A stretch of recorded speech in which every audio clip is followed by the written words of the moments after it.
성막을 세운 날에 구름이 성막, 곧 증거의 성막을 덮었고 저녁이 되면 성막 위에 불 모양 같은 것이 나타나서 아침까지 이르렀으되 항상 그러하여 낮에는 구름이 그것을 덮었고 밤이면 불 모양이 있었는데 구름이 성막에서 떠오르는 때에는 이스라엘 자손이 곧 행진하였고 구름이 머무는 곳에 이스라엘 자손이 진을 쳤으니 이스라엘 자손이 여호와의 명령을 따라 행진하였고 여호와의 명령을 따라 진을 쳤으며 구름이 성막 위에 머무는 동안에는 그들이 진영에 머물렀고 구름이 성막 위에 머무는 날이 오래일 때에는 이스라엘 자손이 여호와의 명령을 지켜 행진하지 아니하였으며 혹시 구름이 성막 위에 머무는 날이 적을 때에도 그들이 다만 여호와의 명령을 따라 진영에 머물고 여호와의 명령을 따라 행진하였으며 혹시 구름이 저녁부터 아침까지 있다가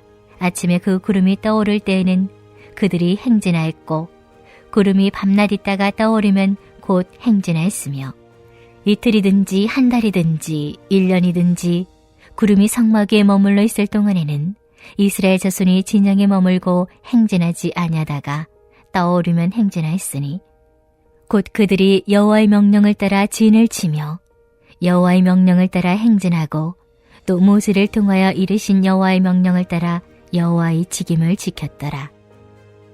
샬롬, 오늘도 말씀으로 하루를 여는 우리 모두에게 하나님의 평강이 함께 하시기를 소망합니다.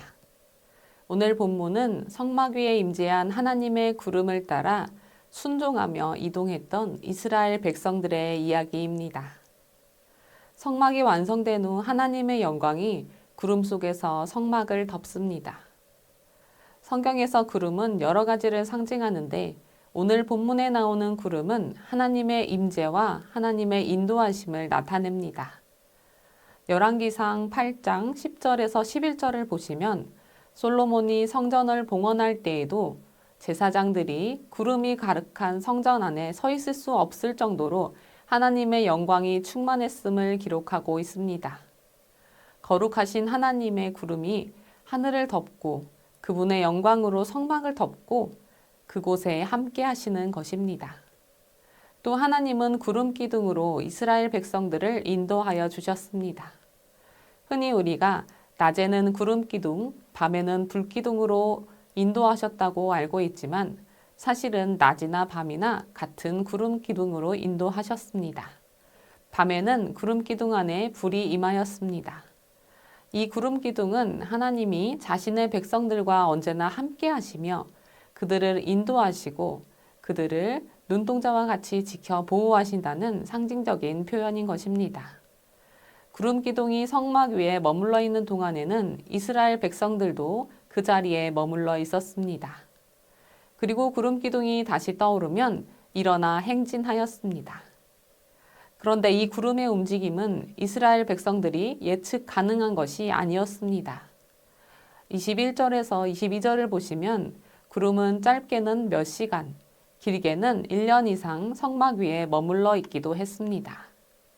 구름이 머물러 있으면 이스라엘 백성들도 계속해서 그곳에 진을 치고 그 자리를 떠나지 않았습니다. 또한 그 자리에 더 머물러 있고 싶어도 구름이 움직이면 자리를 걷고 일어나 구름을 따라가야 했습니다.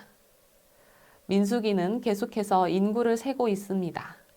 그런데 한 명, 두 명도 아니라 이렇게 많은 인원들이 구름을 따라 이동하다가 또 머물러 진을 치고 다시 한꺼번에 이동한다는 것을 생각해 보십시오. 결코 쉬운 일이 아니었을 것입니다. 또 아무리 오래전에 기록된 것이라도 사막이나 광야에서 살아남기 위한 인간들의 생존 전략은 그때에도 있었을 것입니다. 그리고 가나안까지 가는 거리는 사실 40년이나 걸릴 정도로 먼 거리는 아니었습니다. 어떻게 하면 가나안에 빨리 들어갈 수 있을까? 백성들이 머리를 맞대고 지혜를 모아 가나안까지 가는 시간과 거리를 단축하는 효율적인 방법을 강구할 수도 있었습니다. 그러나 백성들은 자신들의 지혜나 자신들의 편의에 의해서 언제 어디로 떠날지 결정하지 않았습니다. 그들은 구름을 따라갔습니다. 그들은 구름을 따라야만 했습니다. 이 구름은 단순히 내비게이션 같이 길을 알려주는 역할을 할 뿐만 아니라 그들의 생각과 그들의 지혜를 뛰어넘으시는 하나님의 놀라운 계획과 또 계속해서 이어지는 하나님의 인도하심과 보호하심을 보여주고 있기 때문입니다. 구름이 한 곳에 오래 머물면 이스라엘 백성들의 마음속에는 빨리 가나안으로 가야 하는데 왜 구름이 움직이지 않을까? 조급한 마음도 있었을 것입니다. 또 더 머물고 싶은데 하나님께서 구름을 움직여 떠나라 하시면 아쉬운 마음으로 자리에서 일어나 투덜대며 구름을 따르기도 했을 것입니다. 사랑하는 여러분, 우리들도 살아가면서 이럴 때가 있지 않습니까? 하나님의 인도하심이 보이지 않고 이때쯤이면 구름이 떠올라야 하는데 왜 떠오르지 않을까 기대하고 또 그 기대가 산산조각 나며 무너질 때도 있습니다. 구름이 떠오르지 않고 우리가 계획한 바가 진척되지 않고 고여있는 물처럼 한자리에 너무 오래 머물러 있을 때도 있습니다. 모세가 하나님의 명령을 따라 시내산에 올라갔을 때 오랫동안 그가 내려오기를 기다리다가 시험에 들어 아론에게 금송아지를 만들라고 요구했던 이스라엘 백성들처럼 때로는 긴 기다림에 지쳐 하나님을 원망하고 인간적인 노력과 지혜를 동원하며 하나님 앞에 범죄할 때도 우리는 많이 있습니다. 혹은 여기가 좋사오니 하고 오래도록 머물고 싶은데 하나님께서 떠나라고 하셔서 갑자기 떠나야 하는 경우도 있습니다. 그러나 어떤 때에라도 우리는 구름을 따라가야 합니다. 하나님의 인도하심을 따라가야 합니다.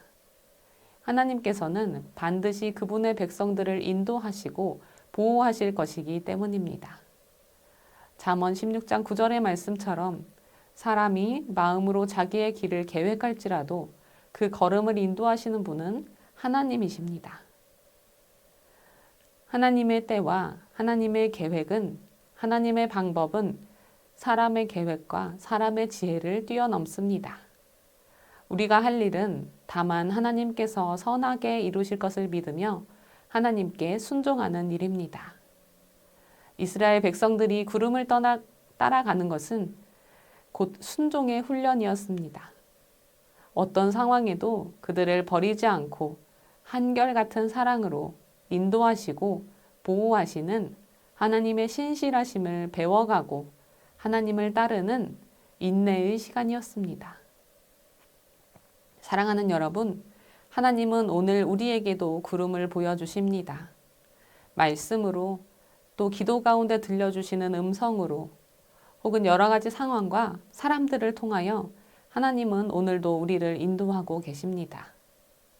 바라기는 하나님을 전적으로 신뢰하며 구름을 따라가는 순종의 훈련을 오늘도 기쁨으로 감당하는 우리 모두가 되기를 소망합니다. 그리하여 하나님의 기쁨이 되고 하나님께 온전히 영광 돌리는 오늘 하루 되시기를 주님의 이름으로 축원합니다.